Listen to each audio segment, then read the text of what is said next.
चमक तुझसे पाते हैं सब पाने वाले, चमक वाह तुझसे पाते हैं सब पाने वाले, मेरा दिल भी चमका दे चमकाने वाले। और बरसता नहीं देख कर अब्र रहमत, अल्लाह की रहमत किसी को देख कर नहीं बरसती। वाह अल्लाह इस कदर अपने बंदों पर मेहरबान है कि जो उस रब का नाम लेता है अल्लाह उसे भी रिज़्क़ अता फरमाता है, और जो उसका नाम नहीं लेता अल्लाह उसे भी रिज़्क़ अता फरमाता है। वो अपने बंदे पर इतना मेहरबान है। आला हजरत फरमाते हैं, बरसता नहीं देख कर अब्र रहमत, बरसता नहीं देख कर अब्र रहमत, बदों पर भी बरसा दे बरसाने वाले।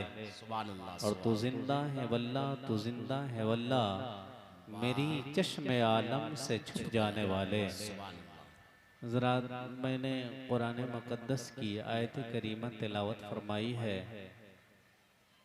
उसी आयत पर कुछ देर आप हज़रात के सामने अर्ज़ करूँगा। अल्लाह ताला अपने मुक़द्दस कलाम में इरशाद फरमाता है, अल अखिल्लाउ बादुहुम लिबादिन अदुउन इल्लल मुत्तक़ीन, तुम्हारे गहरे दोस्त भी क़यामत के दिन दुश्मन बन जाएंगे। हमारा अपना जो भी दोस्त है, करीबी है, जिससे हम जीने मरने की कस्में खाया करते हैं, ये सब के सब क़यामत के दिन हमारे दुश्मन बन जाएंगे। मगर मुत्तकीन अल्लाह के नेक बंदे, ये बैठे तो आप लोग थोड़ी देर बैठे कहाँ थोड़ी जा देर रहे हैं? कहाँ, बैठ अच्छा जा अच्छा, सभी लोग, हाँ, क्या है यहाँ बैठ खाना कर खाने चुगली के लिए सुन जा रहे रहे हैं हैं? लोग। अच्छा, खा करके आप लोग जल्दी से आए। तो हमारे जो भी दोस्त होते हैं दुनिया के अंदर, हम एक दूसरे के साथ ज़िंदगी गुजारा करते हैं, तो कुरान हकीम के अंदर अल्लाह रब्बुल इज़्ज़त का इरशाद होता है, तुम्हारे गहरे दोस्त भी क़यामत के दिन दुश्मन बन जाएंगे, लेकिन नेक परहेजगार अल्लाह के नेक बंदे ये तो दुनिया में काम आते ही हैं, क़यामत के मैदान में भी काम आते नजर आएंगे। दुनिया क़यामत के मैदान में कोई शख्स हमारी मदद करने वाला नहीं होगा सिवाय अल्लाह के नेक बंदों के। इसलिए अल्लाह रब्बुल इज़्ज़त खुद कुरान के अंदर इरशाद फरमाता है कि तुम्हारे गहरे दोस्त भी क़यामत के दिन दुश्मन बन जाएंगे, लेकिन ये अल्लाह के नेक बंदे वहाँ काम आते नजर आएंगे। एक हदीस सुन लें आपको कि किस कदर ये अल्लाह के नेक बंदे क़यामत के दिन हमारे काम आएंगे। हम तो हर एक से मोहब्बत किया करते हैं, एक दूसरे से हम लगाव रखते हैं, लेकिन जानते हैं दुनिया की जो भी मोहब्बतें हैं सब दम तोड़ देगी, मगर अल्लाह के नेक बंदों की मोहब्बत क़यामत में काम आएगी। हदीस शरीफ है, अल्लाह के नबी सल्लल्लाहु अलैहि वसल्लम इरशाद फरमाते हैं कि क़यामत के दिन कुछ लोग ऐसे होंगे जिन्हें हुक्म होगा कि तुम जन्नत में जाओ। अब वो जन्नत में जा रहे होंगे, ऐसे आलम में कुछ लोग खड़े होंगे कि काश हमें भी जन्नत में जाने का हुक्म मिल जाता। अब ऐसे आलम में जो इंतज़ार में खड़े होंगे कि हमें भी जन्नत में जाने का हुक्म मिले, उनकी निगाह अल्लाह के उन नेक बंदों पर पड़ेगी जो जन्नत में जा रहे होंगे, तो क्या कहेंगे, अम्मा तारिफुनी, क्या आप मुझे पहचानते नहीं? दुनिया में एक मर्तबा मैंने आपको वज़ू करने के लिए पानी दिया था। अब वो शख्स, वो अल्लाह का नेक बंदा उस शख्स के हाथ को पकड़ेगा, रब ताला के दरबार में अर्ज करेगा, मौला मैं तेरे दरबार में पेशानी झुकाने के लिए आ रहा था, ये तेरा बंदा सहारा बना था और वजू करने के लिए पानी दिया था, इसे भी जन्नत में जगह अता फरमा दे। अल्लाह तबारक व ताला अपने उस बंदे की सिफारिश से अल्लाह अपने उस बंदे को भी जन्नत में जगह अता फरमाएगा। तो ये अल्लाह के नेक बंदों की दोस्ती है जो दुनिया में भी काम आती है और मरने के बाद क़यामत के मैदान में भी काम आती नजर आएगी। अगर अल्लाह के नेक बंदों से हम मोहब्बत करते हैं, और भी हदीस मुस्तफ़ा के अंदर है कि इंसान अगर इन अल्लाह वालों से मोहब्बत करता है, इन अल्लाह वालों से अकीदत रखता है, तो अल्लाह तबारक व तआला इसका बदला हमें अता फरमाता है। लेकिन अगर हम इनसे मोहब्बत करते हैं ना, तो मोहब्बत करने के साथ हमारा तर्ज अमल भी इनकी जिंदगी की तरह होना चाहिए। मिसाल मैं आपको समझा दूं, कोई कालीन बिछा दिया हो, फर्श मखमल बिछा दिया हो, हर तरह से सजा दिया हो, और सजाने के बाद से कहे लोगों को कि आप इस पे तशरीफ लाइए। अब बताइए, अगर किसी इंसान के पैर में कीचड़ लगा हो, उस कालीन पर चढ़ने देगा? कहे कि नहीं, तुम्हारे अंदर तो कीचड़ लगे हैं, इसे साफ करो, फिर इस कालीन पर हम आने देंगे। बेआईन ही अल्लाह के नेक बंदों का फैज मिलेगा। कब मिलेगा? जब हम उनकी जिंदगी की तरह से जिंदगी गुजारेंगे, तब मिलेगा। आज हम और आप आज यहाँ पर देख लें, इतने लोगों का हुजूम है, बहुत सारे लोग तो आए हैं, लेकिन काश इन अल्लाह के नेक बंदों से फैज हासिल करने के लिए आते, जरूर इसका फैज मिलता। मुस्तफ़ा जाने आलम सल्लल्लाहु निशात फरमाते हैं ना, इन्नमल आमाल बिन्नियात, अमल का दारो मदार नीयत के ऊपर है। अल्लाह वालों से दोस्ती और अल्लाह वालों की सोहबत में जाना, अल्लाह वालों की खिदमत करना, ये जानते हैं कुरान से भी साबित है और हदीस मुस्तफ़ा से भी साबित है। मैं आपको बताऊं कि देखें, अल्लाह वालों के करीब जाना किस कदर से कुरान के अंदर है। आप उठाएं कुरान मुक़द्दस के अंदर चौथे पारा में एक आयत करीमा है, ल इन्नका लन तस्ततिय मइया सबरा। हजरत मूसा अलैहिस्सलाम अल्लाह ताला के दरबार में अर्ज करते, मौला हम तेरे महबूब बंदे से मुलाकात करना चाहते हैं। अल्लाह का हुक्म होता है कि ठीक है, तुम चले जाओ, जहाँ पे दो समंदर इकट्ठा होते होंगे मेरा महबूब बंदा मिल जाएगा। हजरत मूसा अलैहिस्सलाम हजरत यूसुफ बिन नून को साथ लेते हैं, चल पड़ते हैं, आगे बढ़ते हैं। चुनांचे आपका वो खादिम है, साथ में है, चुनांचे वो मछली को अपने थैले के अंदर रखा है। आप मूसा अलैहिस्सलाम आराम फरमा होते हैं, वो मछली जब निकालते हैं ना खाने के लिए, मछली के अंदर जान आती है और मछली समंदर के अंदर छलांग लगा देती है। जहां से गुजरती है ना मछली, रास्ता बन जाता है। हजरत मूसा अलैहिस्सलाम सोए हैं, जब आप बेदार होते हैं, आगे बढ़ते हैं, आपने भूख लगी, आपने कहा कि लाओ मछली, तो आपको खादिम कहता है हुजूर मछली तो वहीं पर जिंदा होकर के समंदर में चली गई। आप कहते चलो वही मेरी जगह है जहां पर अल्लाह के नेक बंदे से मुलाकात होगी। आप वापस तशरीफ लाते हैं ना, हजरत खिज़र अलैहिस्सलातु व तस्लीम से मुलाकात हो रही है। अब आप देखें, हजरत मूसा अलैहिस्सलाम जब तशरीफ लाते हैं, तो खिज़र अलैहिस्सलाम नबी नहीं है। उलमा का बयान है कि हजरत खिज़र अलैहिस्सलाम वली हैं। अब हजरत मूसा अलैहिस्सलाम तशरीफ ला के, अब देखें अल्लाह ताला इस कायनात को चलाने के लिए बातिनी तौर पर, खुफिया तौर पर एक निज़ाम बनाया है, और उस निज़ाम को चलाने के लिए अपने नेक बंदों से काम लिया करता है। आप देखें इसके अंदर झलक मौजूद है। हजरत मूसा अलैहिस्सलाम जब आते हैं तो खिज़र अलैहिस्सलाम से मुलाकात होती है ना, कहते हैं मैं आपके साथ रहना चाहता हूँ। हजरत खिज़र अलैहिस्सलाम कहते हैं लेकिन आप मेरे कामों को देख करके सब्र न कर सकेंगे। कहते नहीं, मैं सब्र करूंगा, आपके साथ रहूंगा। चुनांचे जानते हैं हजरत मूसा अलैहिस्सलाम साथ चलते हैं, आगे बढ़ते हैं ना, आपको समंदर पार करना है, आप कश्ती में तशरीफ रखते हैं, कश्ती में बैठे हैं, 20 समंदर के अंदर अब कश्ती पहुंचती है। हजरत खिज़र अलैहिस्सलाम ने क्या किया, जिस कश्ती पर बैठे हैं आपने उस कश्ती के एक तख्ता को उखाड़ दिया। तख्ता को उखाड़ना था। हजरत मूसा अलैहिस्सलाम कहते हैं आपने ये क्या कर दिया। और जानते हैं जब तख्ता उखाड़ते हैं तो उस कश्ती के अंदर एक बूंद भी पानी नहीं आता है। ये फैज़ान औलिया है। अब उसके बाद हजरत मूसा अलैहिस्सलाम ने कहा ये आपने क्या कर दिया, ये शख्स पैसा भी नहीं लिया और कश्ती में बैठाया और आपने इसके कश्ती को फाड़ दिया।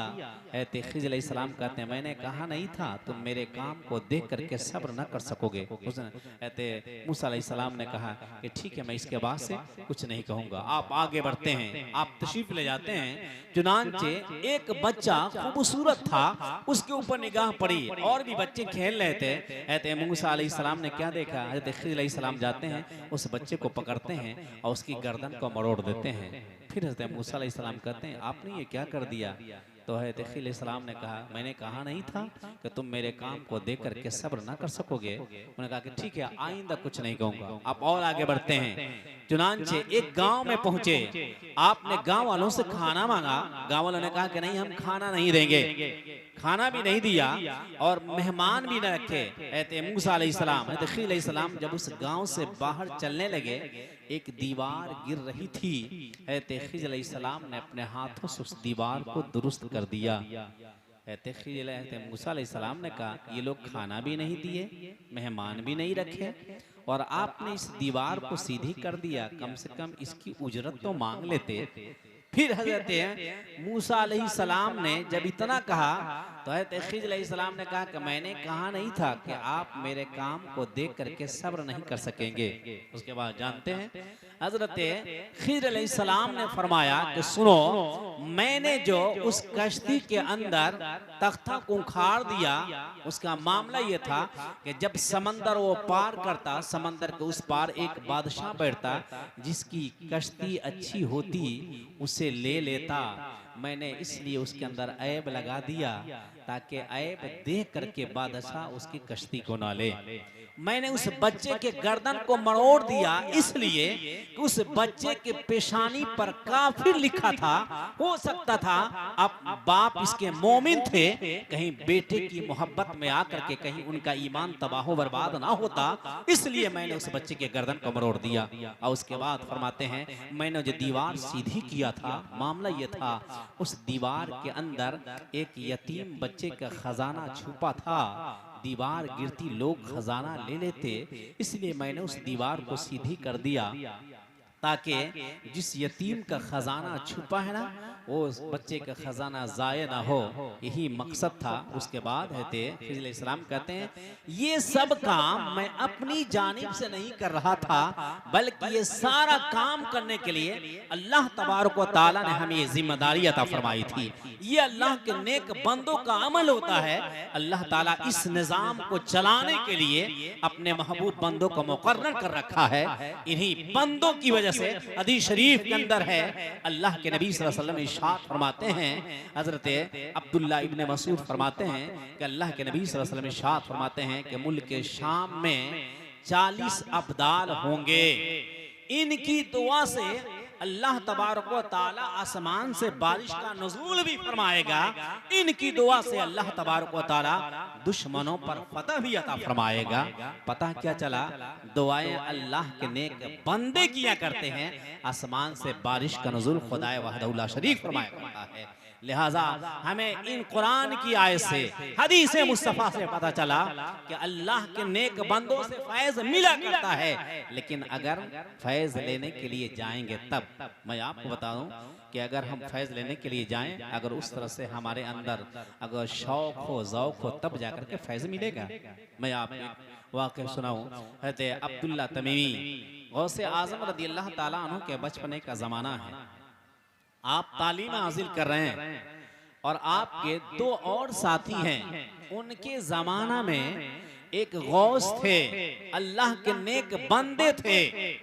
तो हजरत अब्दुल्ला तमीमी कहते हैं कि चलो उस गौस के दरबार में चलते हैं।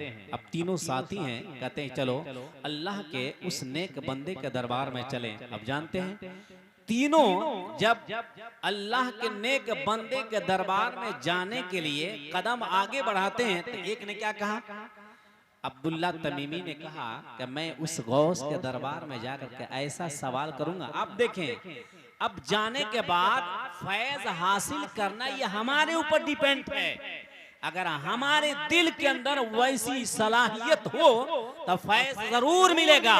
अगर हमारे दिल के अंदर वैसी सलाहियत ना हो, पूरी रात अल्लाह के नेक बंदों में गुजार देंगे मगर हमें फैज मिल ही नहीं सकता। चुनांचे हजरत अब्दुल्ला तमीमी है, इब्ने सका है और गौसे आजम रज़ियल्लाहु ताला अन्हु, तीनों जब सोचते हैं कि चलो अल्लाह के उस वली के दरबार में, तो अब्दुल्ला तमीमी ने क्या कहा, मैं जाऊंगा उस वली के दरबार में, ऐसा सवाल करूंगा ना वो जवाब नहीं दे सकेगा। ऐसा सवाल करूंगा कि मेरे सवाल को सुनकर वो चकरा जाएगा। इब्ने सका ने कहा मैं ऐसा सवाल करूंगा वो मेरे सवाल का जवाब ही नहीं दे सकेगा। अब बारी आई गौसे आजम रदियल्लाहु ताला अन्हु की। आप कहते हैं मैं जाऊंगा और देखूंगा मुझे उनसे कितना फैज मिल रहा है। अब देखें, जा तो तीनों रहे हैं मगर तीनों का अलग अलग ख्याल है। एक ने कहा कि सवाल करूंगा कि सवाल सुनकर चकरा जाएगा, दूसरे ने कहा कि ऐसा सवाल करूंगा कि सवाल का जवाब नहीं देगा। और गौसे आजम रदियल्लाहु ताला अन्हु के बचपने का आलम है। आप कहते हैं मैं जाऊंगा और देखूंगा कि मुझे फैज कितना मिलता है। तीनों जब पहुंचे चुनांचे गौस के उस वक्त के अल्लाह के वली के दरबार में जब हाजिर हुए ना, जानते हैं वो अचानक उनकी निगाहों से गायब हो जाते हैं। फिर आए सामने, चेहरे पर मुकम्मल तौर पे जलाल है और आपने इब्ने सका की तरफ निगाह उठाकर कहा, वो गौस फरमाते कि तूने सोचा दिल के अंदर कि मैं जाऊंगा उस गौस के अंदर, उस गौस के पास और जा करके ऐसा सवाल करूंगा कि वो मेरे सवाल को सुनकर चकरा जाएगा। सुन, तेरा सवाल ये है और जवाब ये है। अब इब्ने सका की जानिब अपनी निगाह को उठाकर कहते हैं, सुन, तूने कहा कि मैं ऐसा सवाल करूंगा कि जवाब नहीं दे सकेगा। सुन, तेरा सवाल ये है और जवाब ये है।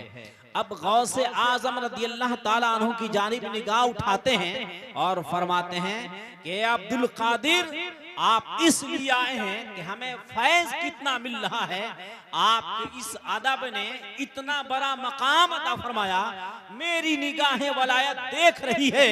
एक जमाना आएगा कि आप बगदाद के कुर्सी खिताबत पे जलवा अफरोज होंगे और आप इरशाद फरमा रहे होंगे, मेरा ये कदम तमाम औलियाए कराम की गर्दन पर है और मेरी निगाहें देख रही है कि औलियाए कराम अपनी गर्दन को आपके सामने झुकाते हुए नजर आएंगे। तो ये चीजें हैं, बुजुर्गान दीन से फैज हासिल करना ये हमारे ऊपर डिपेंड करता है कि हम फैज लेने जा रहे हैं तो हम किस कदर से जा रहे हैं। आज मामला ये है। अब जानते हैं अल्लाह के वली के दरबार में आने के बाद बंदा जब आता है खुलूस के साथ, उसका फैज मिला करता है। एक और हदीस पाक सुना दूं। बनी इसराइल में एक शख्स है जिसने 99 आदमियों का कत्ल किया था। 99 आदमियों को कत्ल करने के बाद अब एक दिन उसके दिल के अंदर ख्याल पैदा हुआ कि मैं इतना बड़ा कातिल इंसान हूँ, इतना बड़ा गुनाहगार हूँ, क्या अल्लाह ताला मुझे माफ फरमाएगा? इतना ख्याल आना था और गया एक कम पढ़े लिखे इंसान के पास और जाकर कहा कि हुजूर, मैं 99 आदमियों का कातिल हूँ, क्या अल्लाह ताला मुझे माफ फरमाएगा? कम पढ़ा लिखा इंसान से मसला नहीं पूछना चाहिए, वरना जानते हैं और आपका मामला फंसता हुआ नजर आएगा। वो कहते हैं नीम हकीम खतरे जान, नीम मुल्ला खतरे ईमान।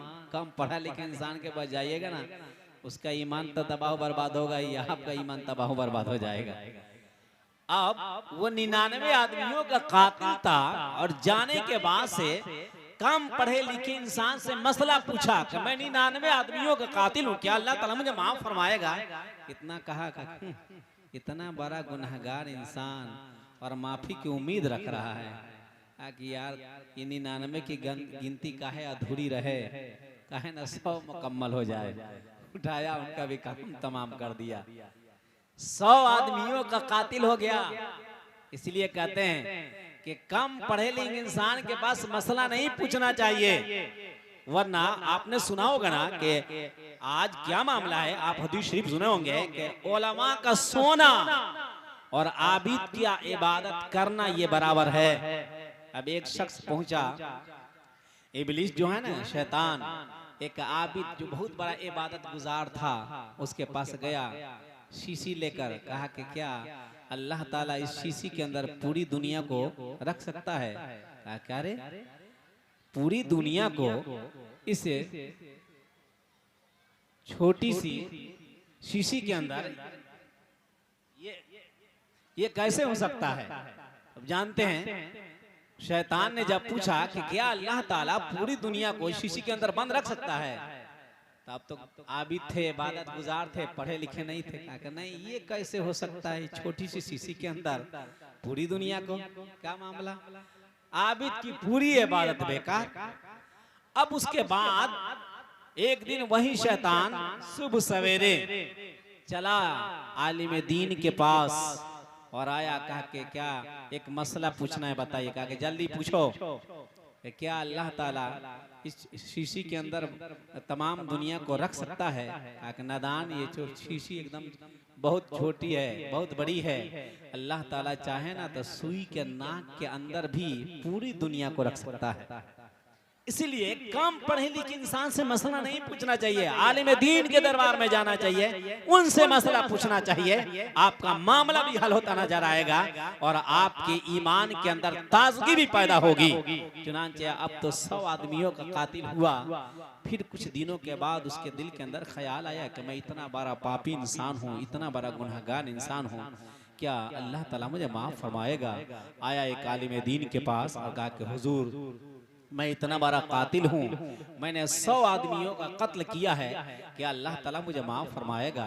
उन्होंने कहा क्यों नहीं, अल्लाह ताला गफूर रहीम है, अल्लाह अपने बंदों पर मेहरबान है। बंदा जब उसकी जानिब लौ लगाता है, अल्लाह अपने बंदे के गुनाहों को माफ फरमा दिया करता है। चुनांचे अब उसके बाद से कहा कि हुजूर, मैं इतना बड़ा कातिल हूँ, 99 आदमियों का कातिल हूँ। उन्होंने कहा कि अल्लाह ताला तुम्हारे गुनाहों को माफ फरमाएगा।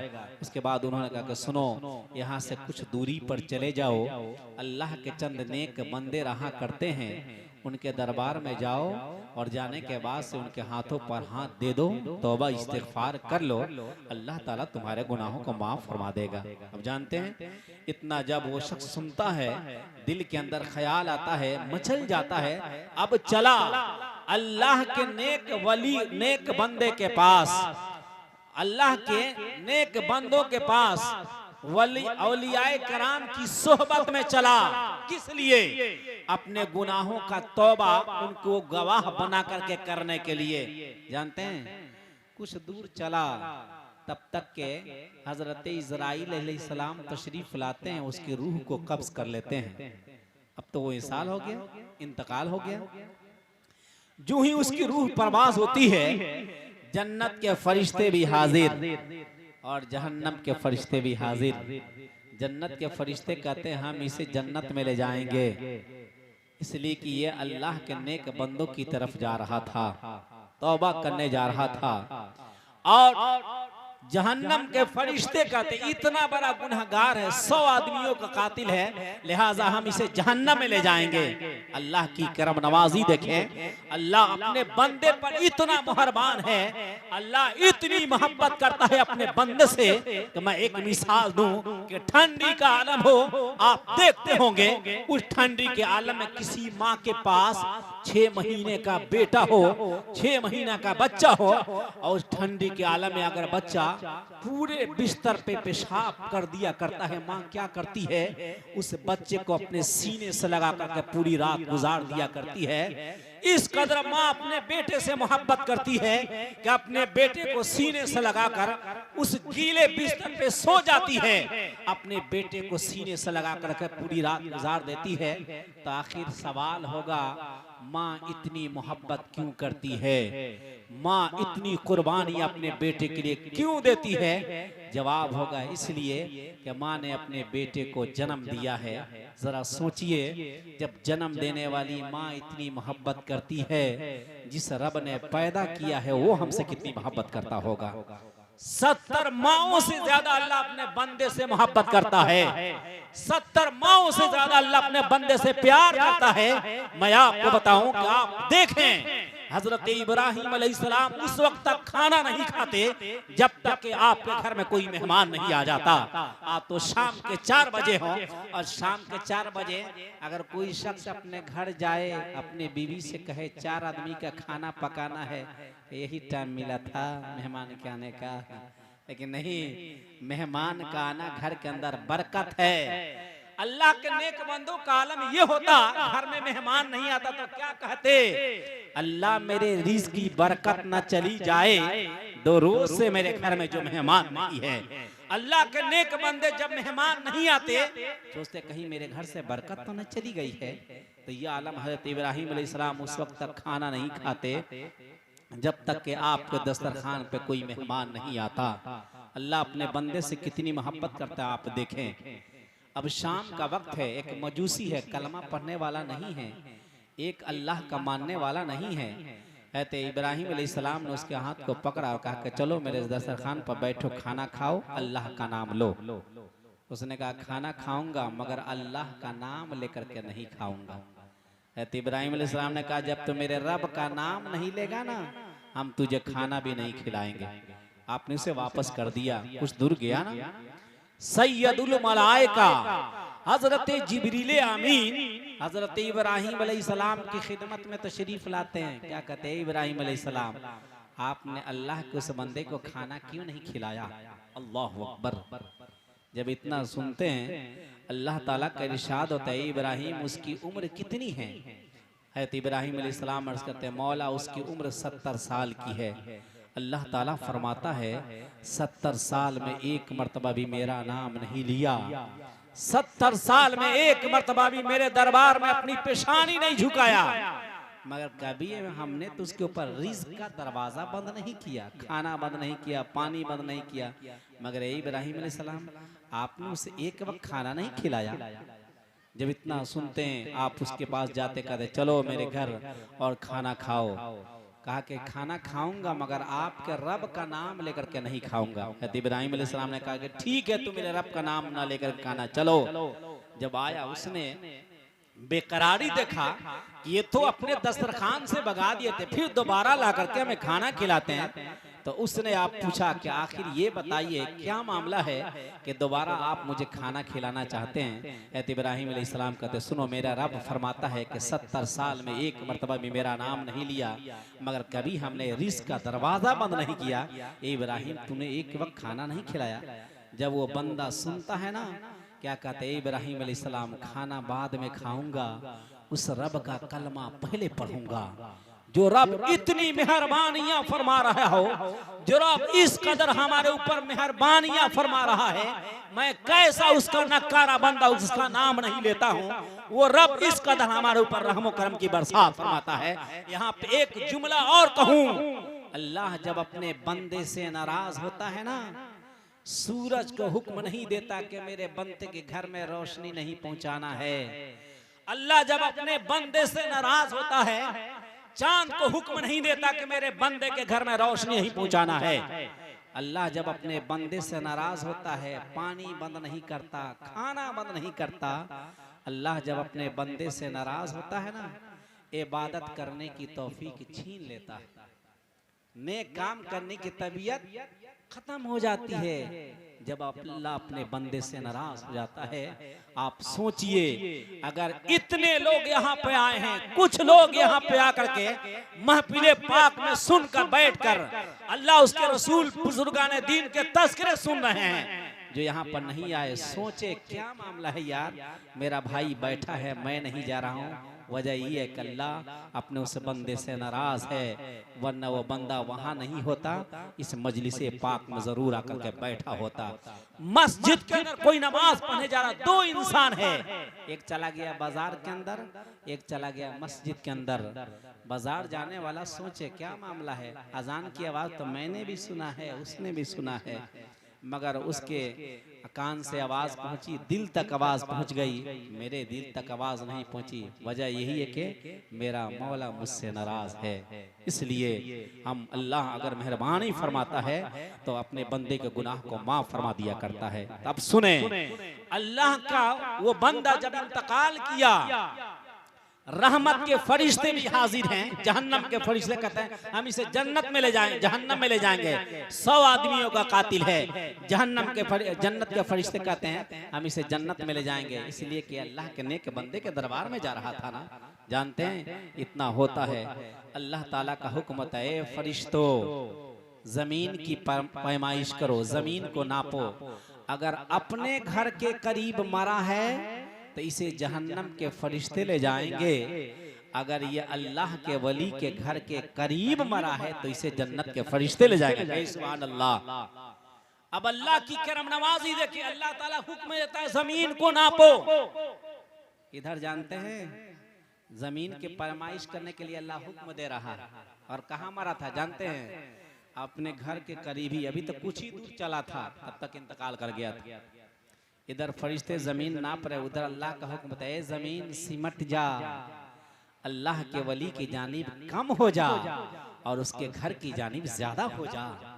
जब जमीन नापी गई तो क्या देखा जाता है, वो अपने घर के करीब नहीं मरा है, अल्लाह के नेक बंदों के घर के करीब मरा है। हुक्म होता है जन्नत के फरिश्तों से जन्नत में ले जाओ। ये देखें अल्लाह के नेक बंदों से मोहब्बत, अगर हम अल्लाह वालों से मोहब्बत करते हैं अल्लाह इसका फैज़ हमें ज़रूर अता फरमाता है, अगर खुलूस के साथ इनके दरबार में हाजिर होंगे तो। अब मैं कुरान के अंदर बताऊं जो अल्लाह के नेक बंदे से मोहब्बत करते हैं। दकियानूस एक बहुत बड़ा जालिम और जाबिर बादशाह है, इतना बड़ा जालिम और जाबिर बादशाह था, लोग उससे तंग आ चुके थे।